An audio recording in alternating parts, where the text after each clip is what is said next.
Hi, I'm Melissa Rayburn. In 1952, my grandparents started this farm with dreams of building a family business that would help to feed our country. Today, my family and I strive to produce the freshest, most nutritious and delicious strawberries, squash, zucchini, peppers, and blueberries. But there's a lot of science that goes into getting this fruit from our soil to your store. And we couldn't do it without the help of nitrogen, phosphorus, and potassium. Today, I'm excited to show you a glimpse of what goes on here at our farm. So, welcome to Hinton Farms.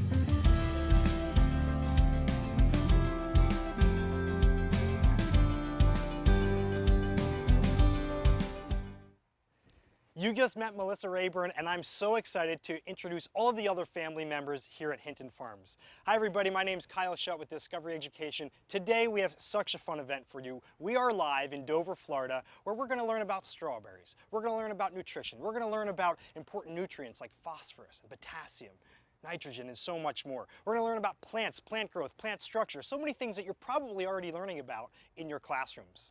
Of course, we want you to know how to interact with us because we've already been seeing the tweets coming in, the pictures, the questions in the questions box. So don't forget, you can submit questions in that questions box just below your video player, or use that hashtag ScienceOfSoilVFT, as in virtual field trip, ScienceOfSoilVFT, and that's how we are collating all of those great images, and we get to see you guys as you learn alongside with us.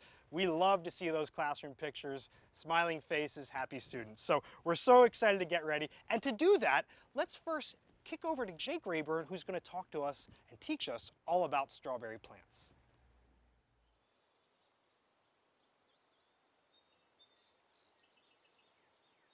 Hi, I'm Jake, and I work in sales here at Hinton Farms Produce.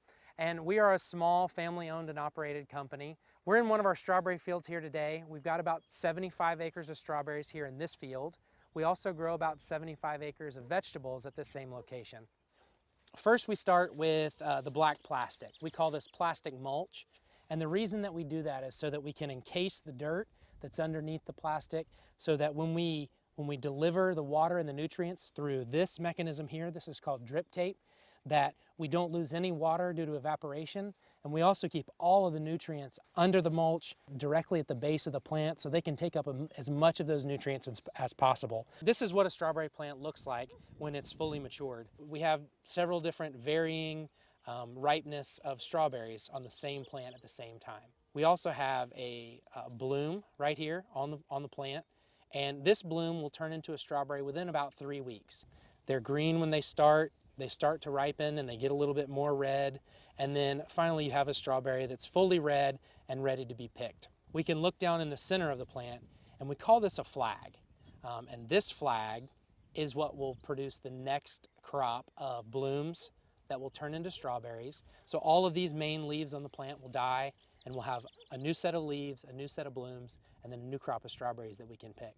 These strawberries are all picked by hand, and they're packed into small plastic boxes. We call them clamshells, and we pack those into a flat of strawberries, and then those are stacked on a pallet right here in the field. And when they leave the field, then they head up to our cooler. Most people believe that all of the small little dots on the outside of a strawberry are the seeds, and they're actually called achene, and inside each of the achene is a seed. So that you see that the seed is not actually what you see, but you do eat it.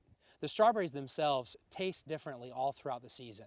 The number one factor that affects how a strawberry tastes is the weather. In perfect conditions, we get strawberries that are nice and firm and large and have that great sweet strawberry taste that you're used to getting when you buy strawberries from the grocery store. Jake certainly knows his stuff, but it's a family operation here. Bob, I'm excited to introduce you. The students haven't met you yet, so can you tell them a little bit about yourself and your role here at Hinton Family Farms? I'm one of the owners here at Hinton Farms. I have 3 brothers and we all work together.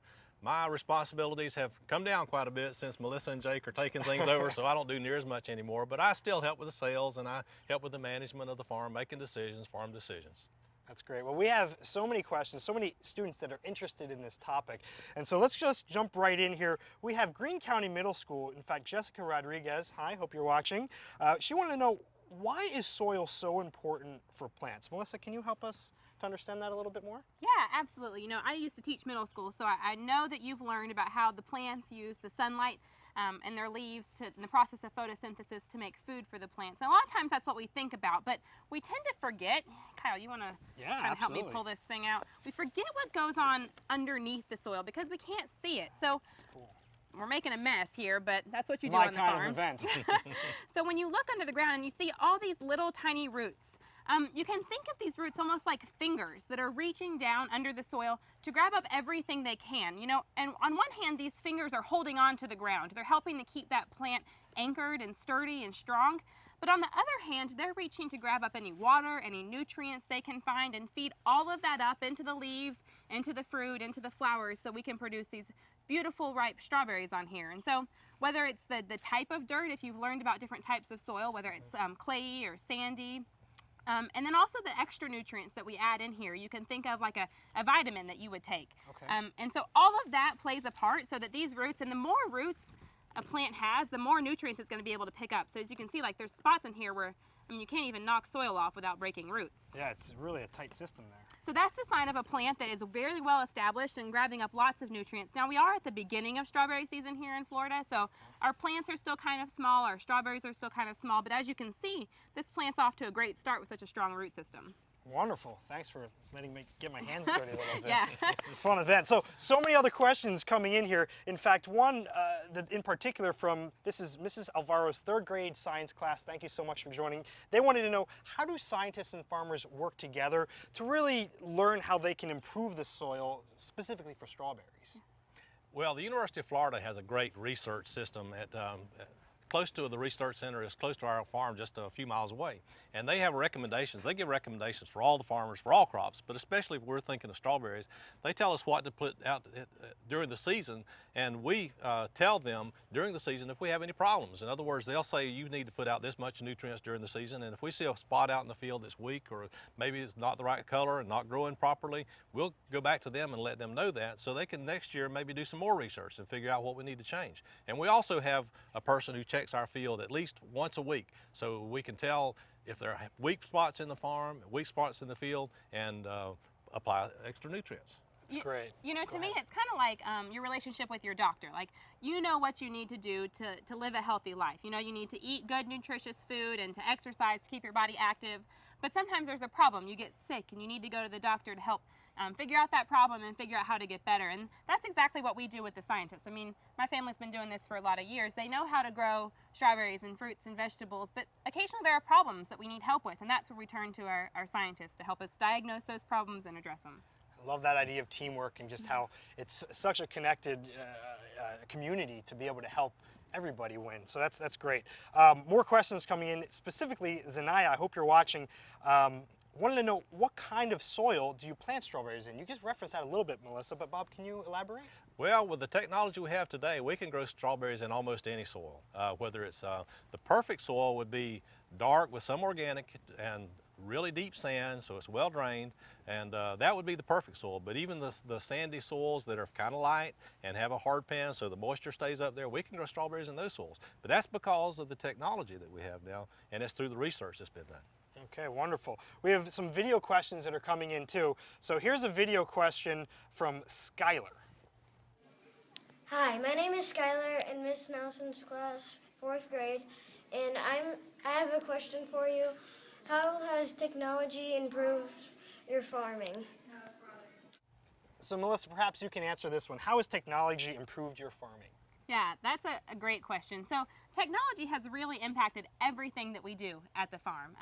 You know, my dad mentioned the different types of strawberries that we grow. If you've ever seen a wild strawberry, you know that it's very small. It's usually pretty tart, not anything like what you're used to buying at the grocery store. And so the technology they've used to create different types of strawberries that grow better and ship better and taste better, you know, it's affected us on that end. But also, I mean, even down to the tractors, the GPS-driven tractors that make sure our rows of strawberries are perfectly straight, really nice looking fields, make sure everything's just as precise as can be. So everything from the types of strawberries to how we plant them and the tractors that drive them, technology has affected it all. I got to tell you, I love that piece. I had the opportunity to ride on one of those tractors in our previous virtual field trip. I encourage you, if you haven't seen that, go back and watch that one too, because it's just so amazing to think of how straight of a row it can plant or harvest or whatever. Really fascinating stuff. But we have lots more to learn about. So let's shift gears here. We're going to go back to Jake, who's going to teach us all about squash. Now we're here in our zucchini field, and as you can see on this plant, we have different varying degrees of maturity of the fruit. Right down here at the bottom, you can see there's a new flower bud. This will eventually start to look like this, which is a little bit more open. And then you can see, if you look closely on the back of this bloom, there's a really small zucchini, and that will eventually look like this. And this zucchini itself is only about a few days away from being ready to be picked. We want them to be, we call these fancy zucchini, so they're smaller, but that's what's most popular. They do get a little bit bigger, and we'll pick them a little bit larger. We'll pack mediums and larges, but the majority of what we pick is only a little bit larger than what you see here. The plants themselves, from the time that you have a small bud like this one at the bottom until you have a zucchini that's ready to be picked, is only about 2 weeks. So it's a little bit faster process than what we have in strawberries. For squash, yellow crookneck squash that we grow, and for zucchini that we grow, bees are a very important process. They're a crucial piece of the puzzle to making sure that we grow good squash that's the quality that you see in the grocery store. If the flower doesn't get pollinated by a bee, then you won't have a fruit that gets to be the size that you need it to be to pick. Many times what happens is the little squash that you see behind this bloom will just rot before it ever grows or gets any size. Sometimes half of the fruit will grow and the other half will rot. So it's really important that we have the bees in the field, that we make sure that our plants are getting pollinated so that we have a crop at the end of the day that we can harvest. It's also important to make sure we're delivering the appropriate amount and the right nutrients to the soil. The big three that we're mainly concerned with is nitrogen, phosphorus, and potassium. Those are the most important parts of the fertilizer that we deliver to the plant through the drip tape under the plastic, because we know that if the soil is healthy and the plants are healthy, we'll have healthy bodies. I love that Jake's able to pop around and show us so much of your farm. He knows his stuff for sure. One of the questions that's come in a lot is, what are the differences in the way that you grow squash versus strawberries? Melissa, can you give that a shot? Yeah, absolutely. That's a great question. And, you know, farming is definitely not a one-size-fits-all thing. So everything down to the fact that we plant squash from a seed, to that we plant strawberries from a plant that's already been established. Squash grows really quickly, so the plant will mature very quickly, its fruit will mature very quickly, whereas a strawberry plant takes much longer to get to that point. So, you know, that's a big difference. We grow them in different seasons, so they need different types of weather, different types of conditions, and then even you know, the fruit they produce, strawberries are very, very perishable. We have to ship them very quickly. Squash, you have a little bit more time. They're a little bit more hardy, can sustain a little bit longer. So very different. And I think that's part of what keeps it interesting, is that we do different things all year. So adds a little change of pace. Yeah. Well, we hope that that Charlotte, North Carolina, Blythe Elementary is watching, because Jennifer Almeida, you had a great question. I'm really interested in this one too. Bob, can you answer, what are the ideal weather conditions for your crops to grow? Well, there's two different weather requirements for the crops that we grow. First, let's talk about strawberries. Strawberries like cool weather, especially at the beginning of the season, when the plants are getting established and they're growing like this plant is. They like the cold weather, and that makes the plant begin to form strawberries and blooms and forms. And during the bulk of the season, the cool weather makes the berries big and firm and sweet. So strawberries like cool weather. Squash, on the other hand, likes warm weather. It grows faster, it develops quicker, and the season comes off faster, and so it'll handle the warm weather better. But they all like dry weather. Here in Florida, it can get humid sometimes, and that causes problems with the diseases. So whenever it rains, it creates more of a fungus and a disease problem for us. So we like it dry, especially since we have the fertigation now. We can apply whatever water is necessary. Wonderful. More questions coming right in here. Let's do Mrs. O'Neill's class from Prado View Elementary. Hi guys, thanks for joining. Melissa, what's the hardest crop to grow and why? Great question. Yeah, kind of along with what my dad was saying, I would definitely say strawberries. They're really finicky. They're very sensitive. The berries are very perishable, so they need them. They're most sensitive to weather and nutrients.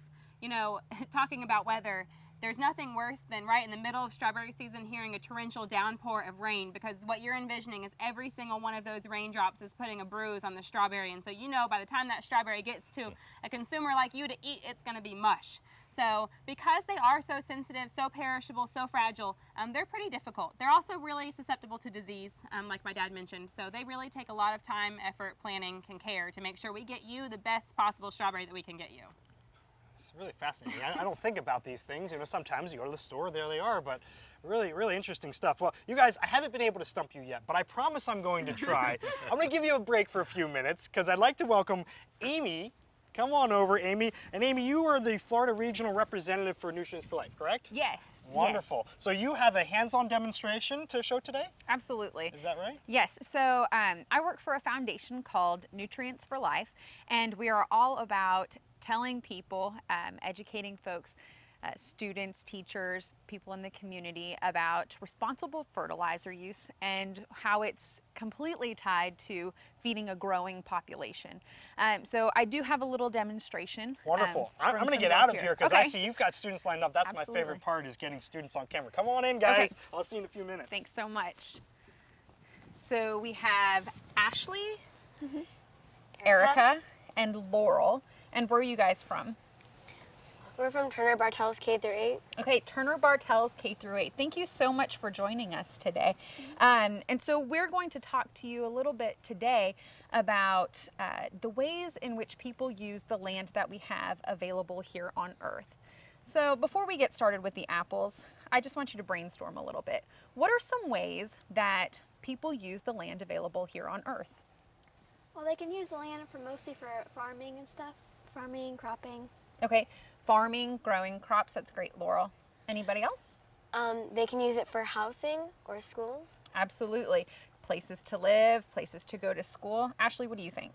They can use it for, let's say, farming and crops. Okay, again, food production.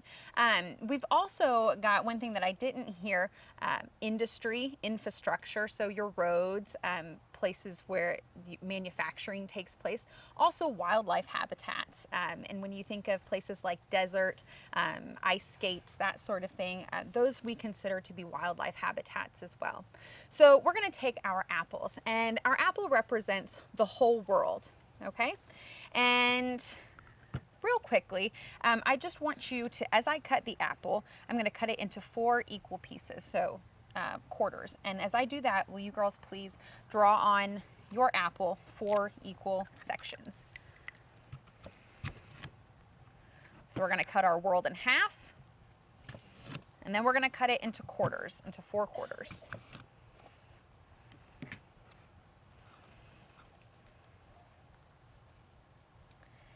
And as they're doing that, I want you to think about how much of the earth is available in land. So how much of earth is land? How much of earth is water?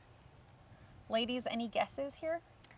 I'm gonna guess that 70% is water. Okay, Laurel says about 70% is water. Erica or Ashley, do you guys have any? I think 70 or 75%. 70, 75?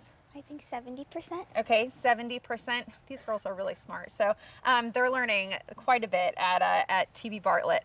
Yeah, so about 70% of the world is water, oceans, rivers, that sort of thing. So we're going to take approximately 3/4 of our earth, and we're going to just move it to the side. So you girls might draw an X on 3 of your quarters, because that's not able to be used.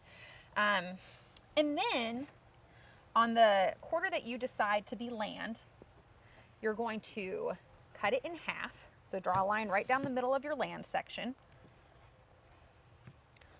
Move it to the side, or put an X on it. I'm going to move it to the side. That represents infrastructure, places where we live, where we go to school. It's not usable to grow food crops on, so we're not using that, okay? I want you to cut it in half. Cut the usable part again, cut that in half. move it to the side. That represents wildlife habitat, that sort of thing. Again, we're not growing food there.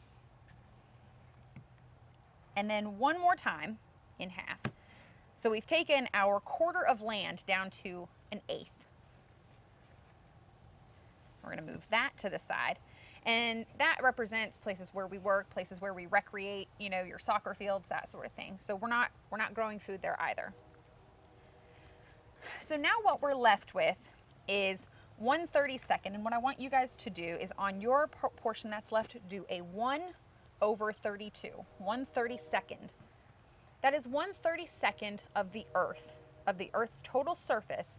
That represents the amount of land that we have to grow our food on. Now, as you're thinking about this, how many people do we have in the world right now? Ashley, guesses? How many folks we've got?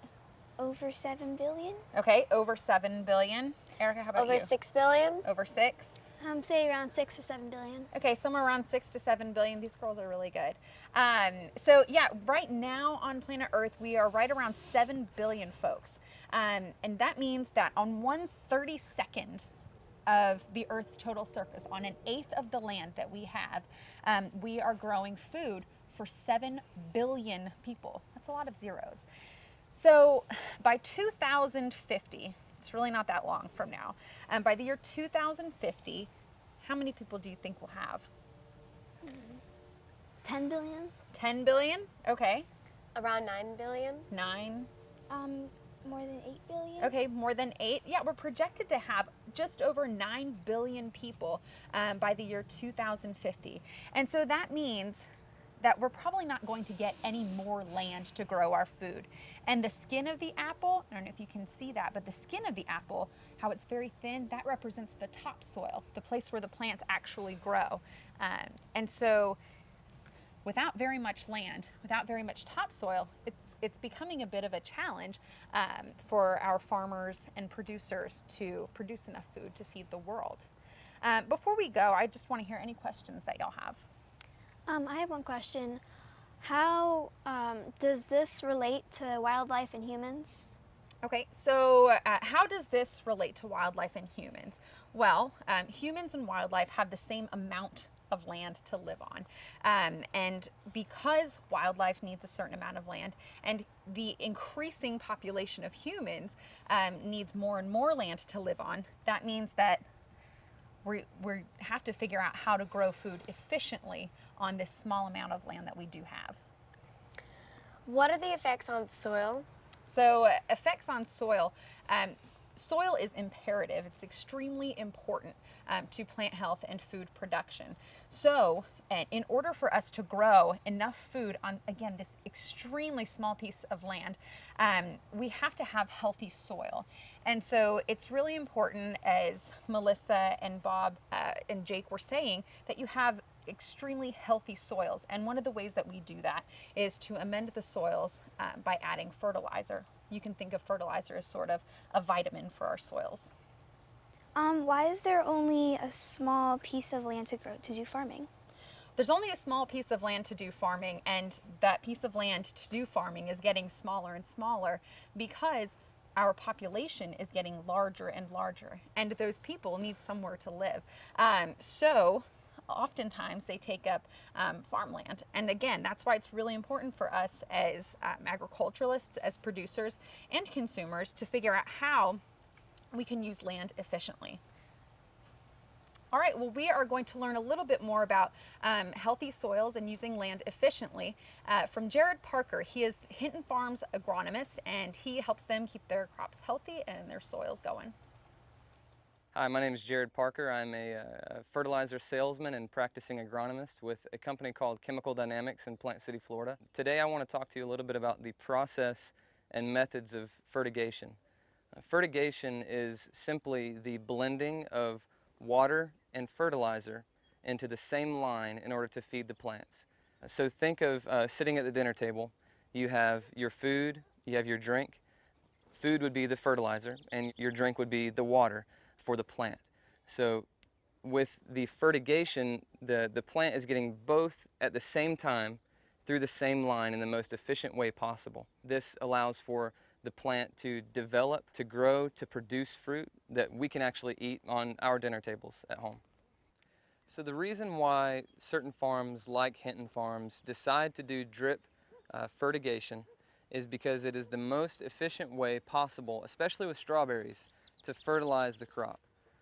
In order to decide what type of fertigation we need in the farm and what type of fertilizer we need to use, we take an array of different samples. The two main samples we take are soil samples and leaf samples, or also called tissue samples. These are both nutritional evaluations that are taken periodically throughout the season, soil sampling being the first before the crop is even put in the ground, and leaf sampling or tissue sampling being the one that is reevaluated throughout the life cycle of the crop.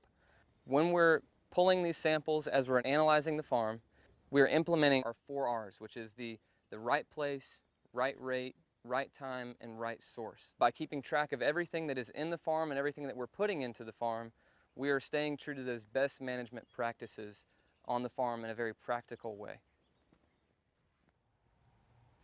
Thanks to Jared for teaching us about all of that stuff, tissue samples and soil samples, so important. And so he also referenced the fertigation fertilization process that you do here at Hinton Farms. Melissa, can you talk a little bit about how that's different from maybe more conventional fertilization processes? Yeah, absolutely. You know, as farmers, we strive to be good stewards of the land. So what that means is we want to take care of this land as best as possible. You know, this farm has been in our family for generations, and we want to preserve and take care of it for future generations too. And so that requires us to use the absolute best, most sustainable practices that we can. And in this case, it is fertigation fertilization. So, you know, back a long time ago when our farm first started, my granddad and grandma would use granular fertilizer, and they would spread it out over the whole field. And then it was really difficult because if you got too much of it out there, it would burn the plants, or if the weather was too hot or it rained too much, you would either get too much or not enough fertilizer delivered to the plants where it needed. Well, thankfully for technology, we've come up with this fertigation fertilization technology and drip tape, which is really a simple concept. It's really like a plastic water hose. If you've ever seen a soaker hose in your garden, you know that it delivers just a little tiny amount of water over a long period of time. And that's a similar concept here. This is basically just like a plastic water hose that runs down the middle of each strawberry bed. But what it allows us to do is to get exactly the right amount of fertilizer to the plant exactly when they need it. We're not providing so much that it leaches down into the soil or into the aquifer. We're not providing too little to where the plants don't grow like they should. We're providing exactly what they need, because when we turn on the pump and this drip tape fills up with water, there's teeny tiny little holes in here. Okay. And so the water and fertilizer mixture just drips out at a slow pace and takes it right to the plant. We're not losing anything through evaporation or anything like that. It's very effective. You know, what's fascinating to me is you think about a farm, or at least I think about a farm, and I think about the science behind it. Sure, we talked about photosynthesis and the elements, the nutrients, phosphorus, and so forth. But I think sometimes the students might not consider even the STEM skills that go into farming, right? This is an engineering design challenge, right? Somebody had a problem, you guys had a problem. How do I get the best nutrition to these plants at the right time? And so, as you mentioned, you used to just do it in the beginning of the season, or however you used to do it. Now it's the right place, right time through something like this. Somebody came up with that solution to a problem, and here it is. You probably have miles of this stuff going throughout these strawberry fields. It's just, it fascinates me when you think about that in that context. So it really takes that team mentality. I think you might have a little background in engineering. Isn't that where you started? I did. I got a degree in engineering from the University of Florida, and after I got out, I decided that you know, really farming is what I wanted to do. I could have gotten a job in engineering and probably had a pretty good salary, but yeah, I've been happy. I mean, it's nice to be outside. I mean, what better life could you have than to be outside and grow things and see things growing and know that we're sending nice, beautiful produce to the consumer? So it's a good life. Sure, but you've also, I'm sure, translated lots of those skills that you learned right into your current job. Well, you know, it is interesting. When we first started, I was explaining to you, where we first started, we had to set up the irrigation systems in some of our farms. So my engineering degree did come in handy a little bit. It's fascinating. Thank you for sharing. And we have more video questions coming in. So how about Hope from Miss Nelson's class? How do you know what crops? I believe it's about crops she's going to ask. Let's go ahead and take a listen. Hi, my name is Hope and I'm from Jet Elementary. How do you know which nutrients your crops need? So how do you know what nutrients the crops need? Bob? Well, the University of Florida, as I said, they give us a program of what we want to put out each year at the beginning of the season. So during the season, we provide nutrients to the plants as prescribed in that program. But it varies from time to time. So when at the beginning of the season, when there's a lot of blooms, then they need one nutrient. But as they're growing into strawberries, they need a different nutrient. If it gets too hot, then you cut back a little bit. So we vary the nutrients that we apply during the season. And it depends on the variety sometimes too, because some varieties have nutrient requirements that other varieties don't have. So it's pretty complicated. Okay, well, we want to take a pause. If you haven't answered the math challenge that was up, please go ahead and answer that. I think they're going to show it on the screen now.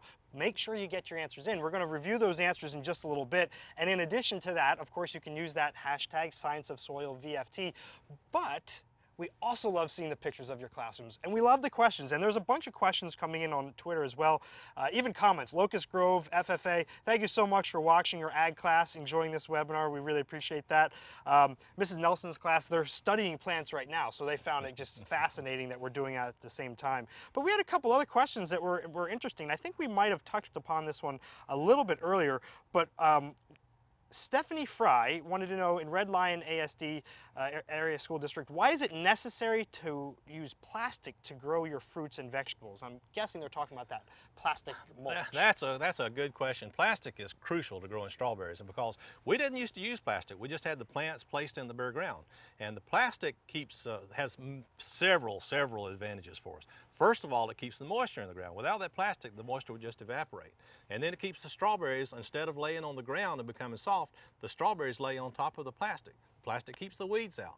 It maintains some heat in the ground when it gets cold. We have freezes here in Florida, so when it gets cold, it maintains some heat in the ground. So there's a lot of uses for plastic. And I hope that answers Red Lion's question as well about, they were wondering about humidity and how that impacts, as you were mentioning earlier. So just really great questions. Continue to submit those. Absolutely, we love to see those. It's great stuff. But right now, we want to go back to Jake. We're going to learn more about peppers.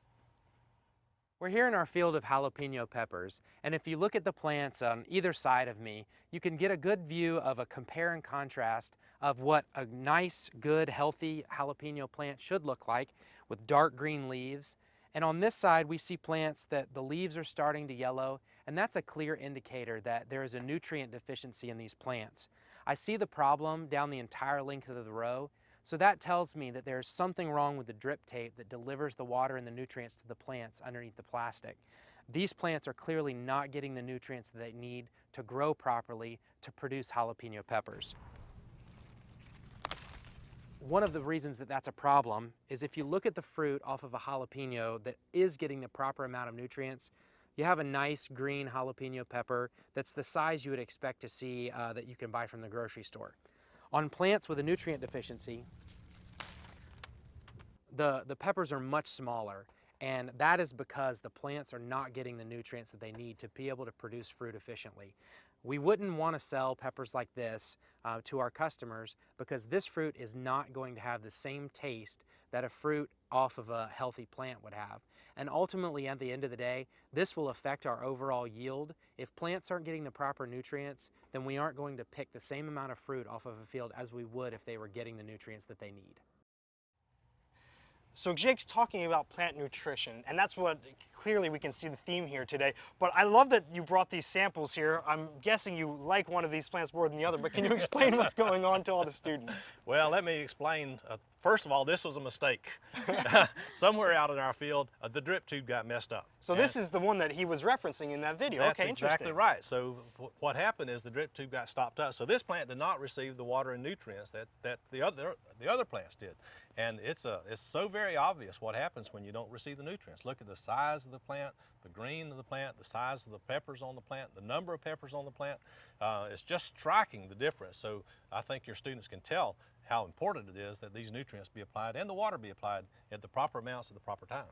Yeah, it's really, really fascinating when you see that stark difference, that comparison right there. And as a farmer, you know, I want to see this one because these big peppers on there we can pick and we can sell. And these little peppers here, the consumer doesn't want those, so we can't sell them. That's right. Okay. So we asked you earlier, submit your questions. So many of you have. Melissa, can you remind the students, what was the question, the math problem? Absolutely. Math problems are my favorite. So if each flat contains 8 1-pound clamshells of strawberries, and there are 108 flats per pallet, And at the height of the season, we here at Hinton Farms can pick up to 50 pallets of strawberries per day. How many pounds of strawberries does Hinton Farms pick in one day? A lot of strawberries. It is a lot of strawberries. Up to, of course, but what we love here is so many people are participating, sharing those answers. So Kim Thunhurst, Adam Thomason, Mrs.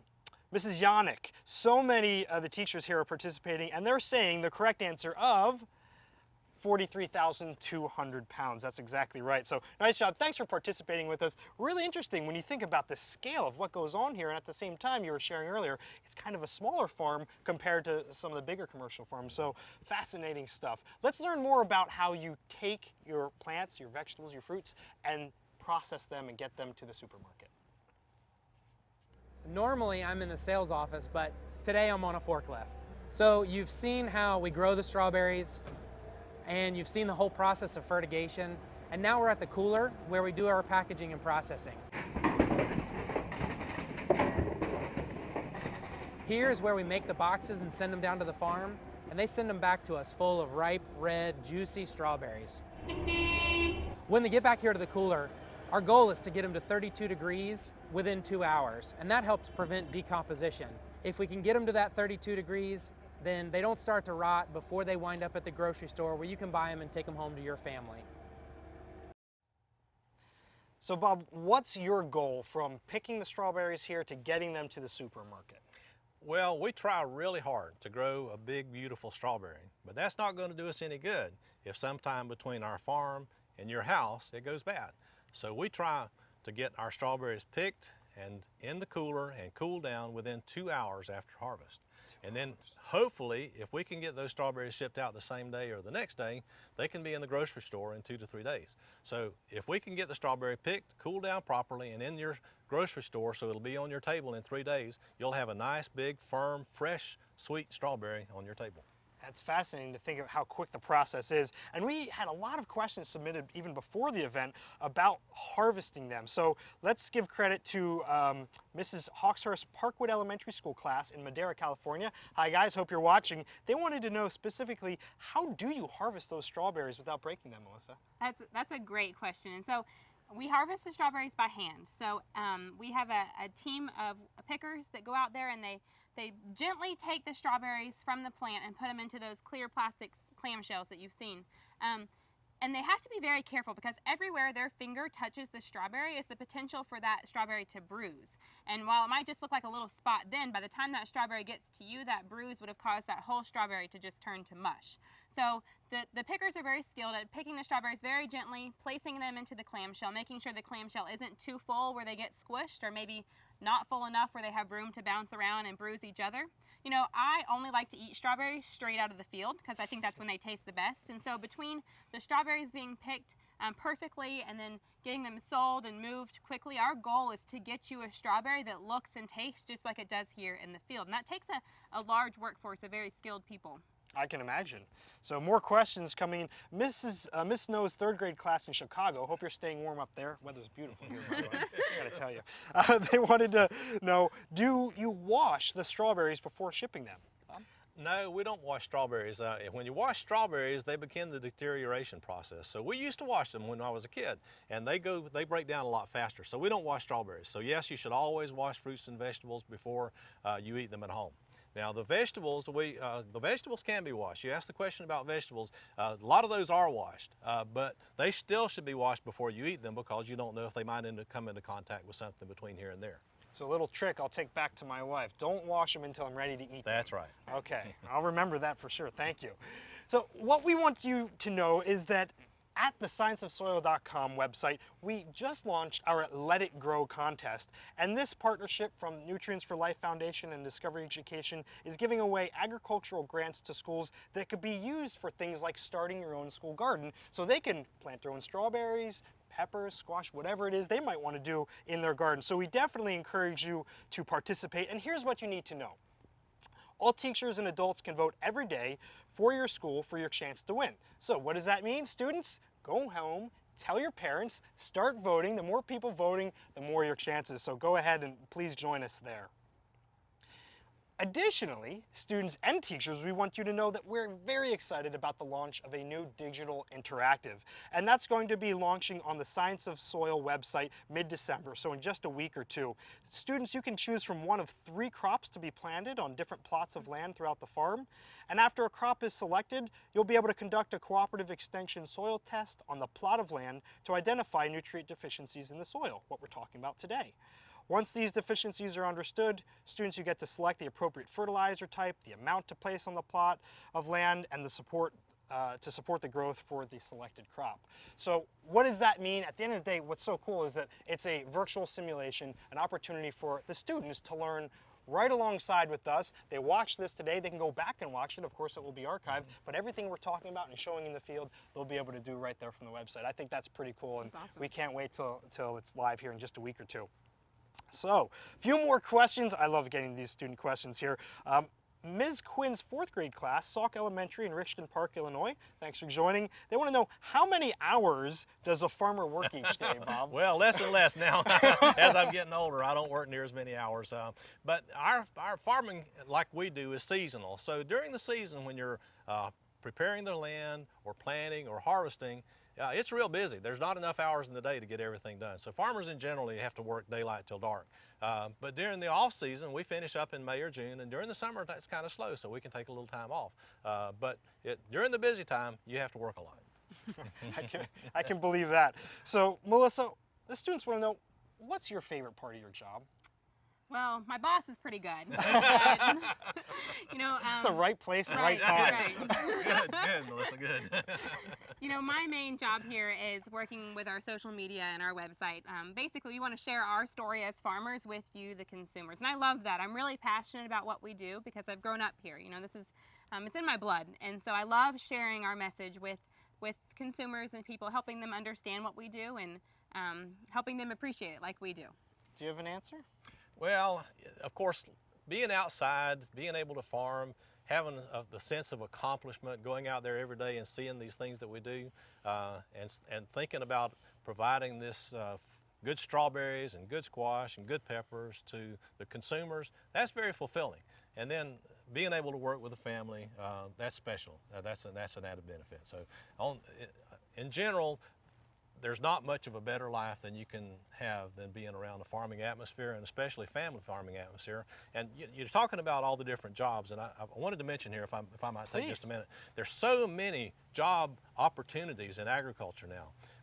Not just farmers. I mean, we're talking about, I have a person who comes out here and checks the fields once a week. We have people who run the drip irrigation, who do the fertigation. We have scientists who help us at the University of Florida.